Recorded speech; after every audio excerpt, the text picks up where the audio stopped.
Allahabad high court के जज justice Shekhar Yadav ने जिस तरीके का विवादित बयान दिया था 8 दिसंबर को विश्व हिंदू परिषद के कार्यक्रम में, जिसमें उन्होंने कहा था कि देश जो है वो बहुसंख्यकों की इच्छा के अनुसार चलेगा। और आप सभी को पता है कि हिंदुस्तान में हिंदुओं की संख्या बहुत ज़्यादा है, इसीलिए देश जो है वो हिंदुओं की इच्छा के अनुसार चलेगा। कटमुल्ला जैसा विवादित बयान देने वाले जस्टिस शेखर यादव की मुश्किलें जो है वो कम ही नहीं हो रही हैं। एक तरफ उन्हें दिल्ली बुलाया गया, उन्हें तलब किया गया, उन्हें समझाया बुझाया गया, लेकिन तब भी जस्टिस शेखर यादव जो है वो माफ़ी मांगने को कतई तैयार नहीं थे। वो बार बार ये कह रहे हैं कि उन्होंने जो कुछ भी कहा है वो न्याय संगत कहा है, जो कुछ भी कहा है उसमें कानून का कोई भी उल्लंघन नहीं हुआ है, इसलिए वो माफ़ी नहीं मांगेंगे। यानी कि जस्टिस शेखर यादव को लेकर जितनी भी कार्रवाई अभी तक की जा चुकी है उसको लेकर जस्टिस शेखर यादव ना तो शर्मिंदा हैं, ना तो वो माफ़ी मांगने को तैयार हैं, और ना ही उन्हें ऐसा लग रहा है कि उन्होंने कुछ गलत किया है। अब आज इस चीज़ को लेकर चर्चा इसलिए है क्योंकि वरिष्ठ वकीलों ने जो है वो एक लेटर लिखा है। लेटर लिखकर उनके खिलाफ जो है वो कार्रवाई करने की मांग की है और ये कहा है कि सीबीआई को निर्देश दें कि वो उनके खिलाफ एफआईआर दर्ज करे। जस्टिस शेखर यादव का बयान क्या था ये आप सभी को याद ही होगा कि कैसे उन्होंने ये बताया था कि देश में एक समाज ऐसा है, यानी कि वो मुसलमानों की तरफ, अल्पसंख्यकों की तरफ इशारा करते हुए कह रहे थे कि वो अपने बच्चों को हिंसाई बनाते हैं, वो पशुओं की हत्या करना सिखाते हैं, इस तरीके की चीज़ें वो बोल रहे थे, वो भी खुले मन से बोल रहे थे। विश्व हिंदू परिषद के इस मंच से जस्टिस शेखर यादव का ये जो बयान था बहुत फूहड़ था, बहुत बेकार था, और इस तरीके का बयान एक सिटिंग जज के मुंह से कतई स्वीकार नहीं था। इसको लेकर उन्हें सम्मन भेजा गया, उन्हें दिल्ली बुलाया गया, एक सिस्टम के तहत उन्हें समझाने बुझाने की भी कोशिश की गई, लेकिन जस्टिस शेखर यादव ना तो माफ़ी मांगने को तैयार हैं और ना ही वो ये मान रहे हैं कि उन्होंने कुछ गलत कहा है। ये जो जस्टिस शेखर यादव हैं उनके खिलाफ एफआईआर की मांग जो है वो तेज हो चली है। 13 वकीलों ने सीजीआई को पत्र लिखा है और पत्र में एफआईआर करने की बात जो है वो जस्टिस शेखर यादव को लेकर कह दी गई है। अब इस पत्र में क्या लिखा हुआ है और जस्टिस शेखर यादव की मुश्किलें कैसे बढ़ गई हैं और जस्टिस शेखर यादव ने क्या जवाब दिया है, ये सब आपको जानने को मिलेगा। पत्र में अपील की गई है कि सीबीआई को जो है वो निर्देश दिया जाए और ये निर्देश जो है वो जस्टिस शेखर यादव के खिलाफ होगा और उनके खिलाफ जो है वो एफआईआर दर्ज करने का निर्देश जो है वो सीजीआई दे दे। 13 सुप्रीम कोर्ट के 13 वरिष्ठ वकीलों ने जो है एक पत्र लिखा है और पत्र जो है वो चीफ जस्टिस संजीव खन्ना को लिखा है और संजीव खन्ना से ये अपील की है कि वो सीबीआई को निर्देशित करें कि ये जो शेखर यादव हैं, जस्टिस शेखर यादव, उनके खिलाफ एफआईआर दर्ज की जाए और एफआईआर इस तर्ज पर दर्ज की जाए क्योंकि उन्होंने देश की जो गरिमा है, देश का जो संविधान है, उसको नुकसान पहुंचाया है। इसलिए नुकसान पहुंचाया है कि संविधान की जो मूल आत्मा है वो समानता की बात करता है, वो सबके लिए समान अवसर की बात करता है, उसमें कोई भेदभाव की रीति नहीं है, कोई नियम नहीं है। लेकिन जस्टिस शेखर यादव जिस तरीके का बयान दे रहे थे वो एक समुदाय और दूसरे समुदाय को आपस में बांटने जैसा लग रहा था। जिस तरीके से उन्होंने हमारी गीता और आपका कुरान इस तरीके के शब्दों का इस्तेमाल कर देश में दो धड़े में बांटने का काम जो है वो जस्टिस शेखर यादव ने किया और इसी के खिलाफ जो है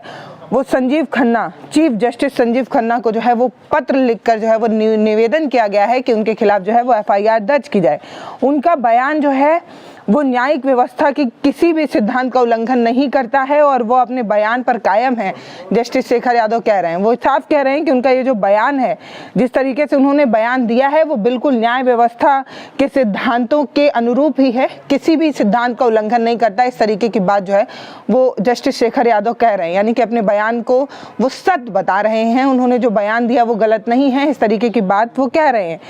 अब ये जो पत्र लिखा गया है उसमें सीजीआई से अपील की गई है, रिक्वेस्ट किया गया है कि आप स्वतः संज्ञान लें और कार्रवाई के लिए जो है वो निर्देशित करें सीबीआई को स्वतः संज्ञान लेते हुए एफआईआर के लिए निर्देशित करें सीजीआई, इस तरीके की मांग की गई है। इस पत्र में और भी कई बिंदु हैं जिसकी तरफ इशारा किया गया है, ये कहा गया है। और ये पत्र जो है वो न्यायमूर्ति BR गवई, न्यायमूर्ति सूर्यकांत, न्यायमूर्ति हरिकेश रॉय और न्यायमूर्ति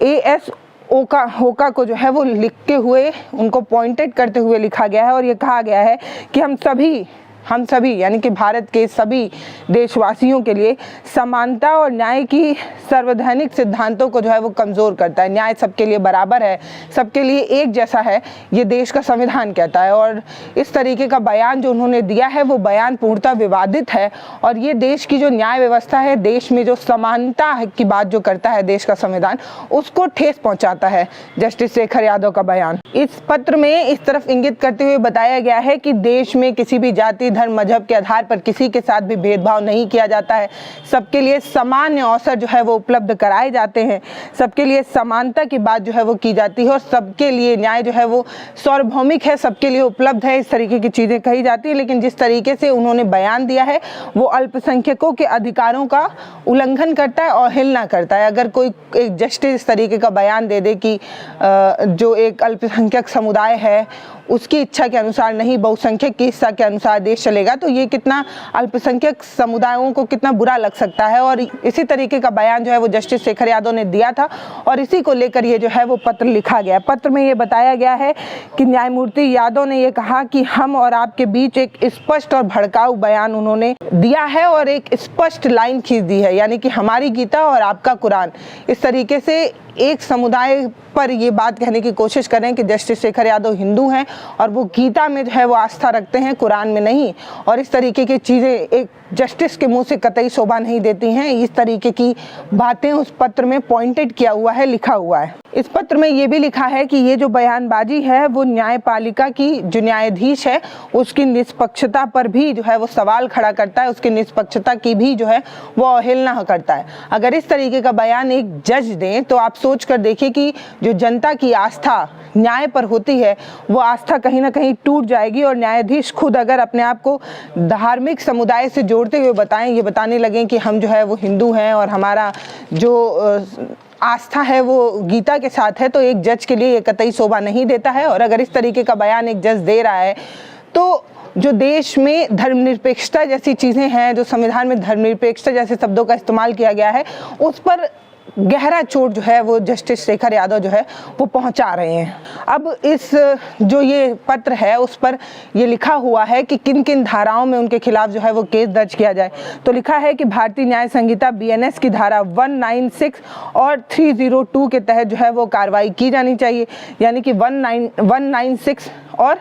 302 के तहत जो है उनके खिलाफ कार्रवाई की जाए, इस तरीके की मांग की गई है। और कहा है कि अपने भाषण में मुसलमानों की धार्मिक भावनाओं को ठेस पहुंचाने वाली जो बात उन्होंने कही थी वो कतई स्वीकार नहीं है, क्योंकि धार्मिक समूहों के बीच दुश्मनी को बढ़ावा मिल सकता है। उनका बयान जो है वो दुश्मनी की भावना पैदा कर सकता है, इस तरीके की चीज़ें उन्होंने कही। और कहा कि एक सिटिंग जज अगर इस तरीके के सार्वजनिक समारोह में इस तरीके का सांप्रदायिक रूपी भाषण दे, ये जो भाषण है वो कितना भड़काऊ हो सकता है एक समुदाय विशेष के लिए। और एक सिटिंग जज इस तरीके का बयान दे रहा है, इसलिए ये कतई स्वीकार नहीं है। न केवल धार्मिक सौहार्द को नुकसान पहुंचाता है बल्कि न्यायपालिका की जो अखंडता और निष्पक्षता जो जनता विश्वास करती है उस पर भी जो है वो ठेस पहुंचता है, इस तरीके की बात कही गई है। कहा गया है कि जनता जो न्यायपालिका की अखंडता और उसकी निष्पक्षता पर जो विश्वास करती है उस पर ठेस पहुंच सकता है, इसलिए जस्टिस शेखर यादव के बयान के खिलाफ FIR दर्ज होनी चाहिए और उन पर जो है वो कार्रवाई होनी चाहिए, इस तरीके की बात कही गई। इससे पहले जब उन्हें दिल्ली बुलाया गया था तब भी उनसे यही सारी बातें कही गई थी और कहा गया था कि एक जज जब इस तरीके का बयान एक सार्वजनिक मंच से देता है तो वो उसकी पद की गरिमा को ठेस पहुंचाता है। और उन्हें काफ़ी समझाया बुझाया गया था, लेकिन इसके बावजूद भी उन्हें अपना बयान जो है ना ही विवादित लग रहा है और ना ही वो अपने बयान के लिए माफ़ी मांग रहे हैं। अब देखना यही होगा कि जस्टिस शेखर यादव के खिलाफ ये जो FIR की मांग तेज हो चली है। ये कहा जा रहा है कि उन्होंने जो विवादित बयान दिया है उसके लिए कम से कम FIR तो उन पर दर्ज ही होनी चाहिए। इस पर कितना जो है वो तस्वीर बदलती है। हालांकि जस्टिस शेखर यादव ने जो बयान दिया है वो इसलिए भी ना तो खेद महसूस कर रहे हैं और ना माफ़ी मांग रहे हैं, क्योंकि उत्तर प्रदेश के मुख्यमंत्री जो है वो उनके साथ नजर आए थे और एक मंच पर खड़े होकर उन्होंने कहा था कि जस्टिस शेखर यादव ने जो बयान दिया है वो बिल्कुल सही है। तो एक प्रदेश के मुखिया होने के नाते जब उत्तर प्रदेश के मुख्यमंत्री खुद जस्टिस शेखर यादव के पक्ष में खड़े होते नजर आते हैं तो एक बात तो साफ है कि सत्ता उनके साथ है, सिस्टम उनके साथ है, तो फिर किस बात का डर है। और इसीलिए मुझे लगता है कि जस्टिस शेखर यादव को अपना बयान विवादित नहीं लग रहा है। बाकी आप क्या सोचते हो आप हमें ज़रूर लिखकर बताइएगा। नमस्ते, मैं पल्लवी हूँ, आप भारत एक नई सोच देख रहे हैं।